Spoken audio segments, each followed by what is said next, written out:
Google ne constitue pas uniquement un moteur de recherche, mais il peut également constituer une aide appréciable dans des calculs ou dans des conversions d'unités. Alors par calcul, j'entends par exemple de simples additions. Donc vous tapez dans la zone de recherche, par exemple 4 plus 5, vous appuyez sur Enter, et là aussitôt vous avez le résultat. Donc dans ce cas-ci, Google fait également office de calculatrice. Évidemment, la calculatrice de Google peut effectuer des calculs plus complexes. 452 fois 124 divisé par 12. J'appuie sur Enter et là nous avons aussitôt la réponse à ce calcul. Donc cette fonction de calcul peut être intéressante si vous n'avez pas de calculatrice avec vous. Par ailleurs, cette barre de recherche peut également nous servir à convertir des unités. Par exemple, dans les pays anglo-saxons, les distances sont calculées à l'aide d'un système anglo-saxon et non pas du système métrique. Donc, par exemple, j'aimerais savoir combien fait 15 pouces en centimètres. J'appuie sur la touche Enter et donc nous voyons que 15 pouces dans le système anglo-saxon équivaut à un peu plus de 38 centimètres. Si nous nous rendons aux États-Unis et que nous voulons faire le plein d'essence, nous apercevrons que dans la station-service, on ne parle pas de litres, mais on s'exprime plutôt en gallons. En effet, le système de volume est également différent entre le système anglo-saxon, américain et le système habituel, donc litres, etc. Donc moi, je voudrais savoir quelle est l'équivalence entre 30 gallons et les litres. Donc je tape 30 gallons en litres. J'appuie sur Enter. Et nous voyons donc que 30 gallons équivaut à un peu plus de 113 litres. Nous pouvons également convertir des monnaies. On va prendre la monnaie la plus connue, le dollar. Donc, par exemple, j'ai 300 dollars dans mon portefeuille et j'aimerais savoir l'équivalence en euros. Eh bien, je tape 300 dollars en euros. Vous pouvez le mettre en toutes lettres comme ceci, ou une autre solution. Vous mettez directement le symbole, donc le symbole du dollar, en symbole euro. Vous appuyez sur Enter et nous voyons que 300 dollars équivaut à 227 euros. Pour terminer ce passage en revue des différentes fonctionnalités plus ou moins cachées offertes par la barre de recherche de Google, nous allons terminer donc par deux exemples. Le premier, on va imaginer que vous voulez vous rendre dans un endroit de villégiature, vous partez en vacances et vous voudriez connaître la météo sur place. Rien de plus simple. Dans la zone de recherche, vous tapez météo, par exemple Malaga, donc c'est en Espagne, et là aussitôt s'affichent les prévisions météo pour les prochains jours. Très pratique.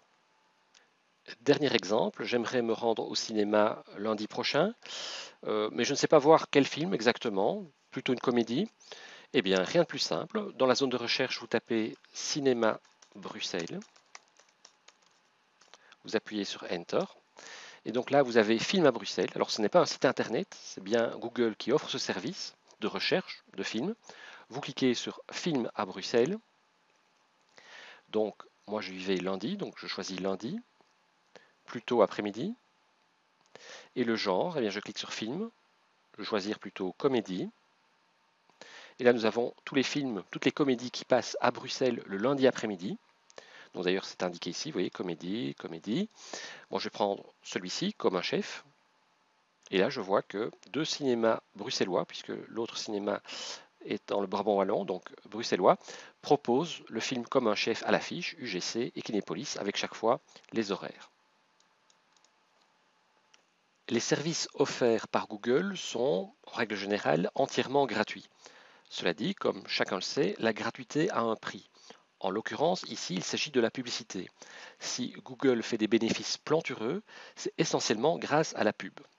Alors, je vais vous montrer cela en ouvrant une seconde fenêtre, en revenant sur la page d'accueil donc de Google, en cliquant sur l'icône maison. Et je vais par exemple faire une recherche sur l'Italie. Donc j'aimerais faire un exposé sur l'Italie et avoir des informations.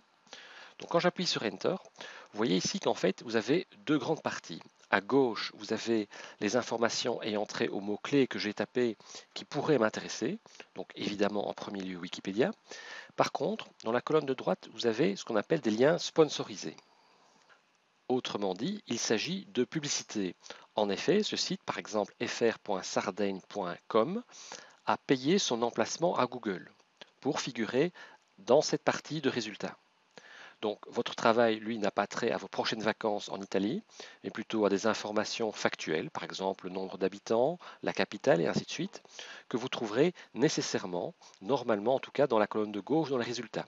Donc surtout, ne vous laissez pas distraire par ces publicités à droite, mais concentrez-vous plutôt sur les résultats à gauche. Les publicités peuvent également se cacher ailleurs, notamment en début de résultat. Donc si je tape tablette, j'appuie sur Enter, nous voyons que nous avons un lien sponsorisé à droite, même 3, mais nous avons également à gauche un autre lien sponsorisé. D'ailleurs, vous voyez que l'arrière-plan sur ce premier résultat est coloré. Cela signifie que nous avons bien affaire à une annonce et non pas nécessairement à un résultat de recherche sur les sites internet. Donc faites bien la différence entre d'une part les publicités que vous voyez ici et ici et les résultats proprement dits de votre recherche qui n'ont pas de rapport nécessairement direct avec la publicité.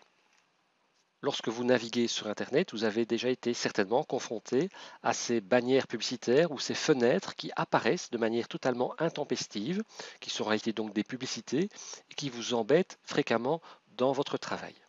Alors, il existe un petit programme qui bloque ces fenêtres publicitaires et donc chez moi, à droite de la barre d'adresse, j'ai cette petite icône intitulée Option Adblock. En fait, ce sont des extensions, une extension ici, qui va nous permettre de bloquer systématiquement ces fenêtres publicitaires. Alors, comment procéder? Je clique sur la clé, je vais dans Options, ensuite je vais dans Extensions. Alors, pour vous montrer l'exercice ici, je vais désactiver ou plutôt supprimer Adblock pour le réinstaller. Donc, je clique sur Supprimer, Désinstaller, oui. Et je vais l'installer. Pour vous montrer comment on fait, je vais tout en bas et je vais dans Plus d'extensions. Et là, nous arrivons sur le Chrome Web Store. En réalité, il s'agit des petits programmes, des petites extensions qui augmentent les fonctionnalités offertes par Google Chrome. À noter que si vous utilisez Mozilla Firefox ou Internet Explorer, vous avez également ce type d'extension disponible. Et donc moi, j'aimerais l'extension qui bloque les publicités. Eh bien, je vais ici dans Recherche dans la boutique, je tape Publicité, j'appuie sur Enter, et puis je prends celui intitulé Adblock et je clique simplement sur le bouton Ajouter à Chrome. Installer Adblock, je clique sur le bouton Installer. Je ferme cette fenêtre et donc vous voyez maintenant que Adblock procède à l'installation et donc dorénavant les publicités, en grande partie du moins, seront bloquées grâce à ce petit programme. Vous voyez ici symbolisé par cette icône. Bien entendu, vous avez possibilité d'utiliser d'autres extensions. Je clique à nouveau sur la clé, je vais dans Options, ensuite je vais dans Extensions, je vais tout en bas en cliquant sur Plus d'extensions, et là j'aimerais avoir un programme qui bloque les publicités qui apparaissent lorsque nous consultons les vidéos YouTube. Donc je clique ici sur YouTube, Publicité, j'appuie sur Enter, et donc là j'ai par exemple YouTube Movie Breaker. Donc la fin des pubs vidéo YouTube, visionnez vos vidéos sans l'embarras des spots publicitaires qui deviennent, il faut le dire, de plus en plus agaçants. Eh bien je clique sur le bouton Ajouter à Chrome. Installer. Et voilà, c'est fait. L'installation a réussi. Et bien entendu, les extensions de Google Chrome ne se limitent pas uniquement au problème des publicités. En effet, vous avez vraiment beaucoup d'applications dans différents domaines. Je vous invite éventuellement à consulter en cliquant sur une des catégories. Donc vous pouvez par exemple installer des jeux ou installer d'autres utilitaires. Alors, moi pour ma part, si je prends l'exemple ici, vous voyez, j'ai choisi l'application How Do You Say. Donc quand je clique dessus, je tape un mot en anglais, par exemple listen. A priori, pour le non-anglophone, on devrait prononcer listen. Et pour être vraiment sûr de la prononciation, je clique sur ce bouton play pour entendre. Je ne pense pas que vous l'entendrez dans la vidéo, mais je vais quand même tenter. Donc pour entendre la prononciation correcte. Alors moi, c'est quelque chose qui est assez intéressant puisque lorsque j'utilise des logiciels en anglais, que je fais des tutoriaux, eh bien j'aime bien prononcer les mots en anglais avec l'accent correct et le bien prononcer surtout. Donc je ferme cette fenêtre. Maintenant, vous voyez un exemple parmi d'autres des multiples applications prévues pour augmenter les fonctionnalités de Google Chrome. À présent, nous allons changer de sujet et passer à la recherche d'images. Alors je vais ouvrir une autre fenêtre et je vais chercher des images et entrer par exemple à Coca-Cola. J'appuie sur Enter, je clique sur Images et là nous avons donc toute une série d'images qui apparaît. Alors dans ce cadre donc, de l'exercice, nous aimerions avoir tout de même des images de bonne qualité. Donc, je le dis fréquemment, mais je le rappelle, n'oubliez pas ici que vous pouvez filtrer les résultats de recherche en fonction de la taille de l'image. Donc, si vous travaillez par exemple sur une présentation PowerPoint, il serait peut-être intéressant d'avoir dès le départ des images de bonne qualité. Donc, n'hésitez pas, quand c'est possible bien entendu, à sélectionner grande. Et là, vous ne vous rendez pas compte nécessairement tout de suite de la taille des images, mais lorsque par exemple vous cliquez sur celle-ci, vous voyez, vous avez une image de taille respectable, donc au niveau de Coca-Cola. Alors, vous voyez ici, j'ai ouvert en fait un site, mais j'aimerais retourner à la page des résultats. Et dans ce cas-ci, je suis obligé de revenir avec cette flèche-ci, cliquer pour revenir. Or, il y a une méthode plus simple et plus efficace surtout. Donc, je vais prendre par exemple ceci, la bouteille là. Eh bien, au lieu de faire un clic gauche, j'appuie sur la roulette de la souris, une fois. Et là, vous voyez, je garde cette page-ci de résultats et j'ouvre une deuxième fenêtre avec la bouteille en question. Alors si cette image ne m'intéresse pas, mais là je peux directement supprimer cette fenêtre et revenir à la fenêtre de départ de résultats. Si nous examinons d'un peu plus près la colonne de gauche, nous voyons qu'il existe d'autres critères de recherche, d'autres filtres. Je remets le filtre taille à toutes les tailles. Par contre, au niveau de toutes les couleurs, je vais choisir, par exemple, la couleur noire. Donc je clique sur noir et nous voyons comme résultat apparaître des photos où certes Coca-Cola apparaît, dans la plupart d'entre elles, mais où la couleur dominante est le noir. Nous pouvons encore restreindre les résultats de la recherche en allant un tout petit peu plus bas, en allant dans tous les types, et là par exemple en sélectionnant visage. Résultat, apparaît non seulement Coca-Cola, une couleur noire dominante, mais également des visages dans pratiquement chacune des photos qui apparaissent ici sous vos yeux. Par exemple celle-ci, ou une photo plus ancienne telle que celle-ci. Si je reviens sur la page de résultats, je redescends à nouveau un tout petit peu. Au lieu de visage, j'aimerais plutôt que ce soit des dessins. Eh bien, je clique sur Dessin au trait, et là vous aurez à voir comme résultat des dessins qui s'affichent sous vos yeux. Enfin, n'oubliez pas que vous pouvez également jouer sur les dates. Par exemple, j'aimerais avoir les dessins qui ont trait à Coca-Cola, plutôt des dessins réalisés en noir et blanc et qui ont été publiés sur Internet il y a moins d'une semaine. Eh bien, je clique sur moins d'une semaine. Et là, le résultat sera forcément plus limité. Enfin, pour terminer ce chapitre sur les images, je vais vous expliquer une dernière fonctionnalité.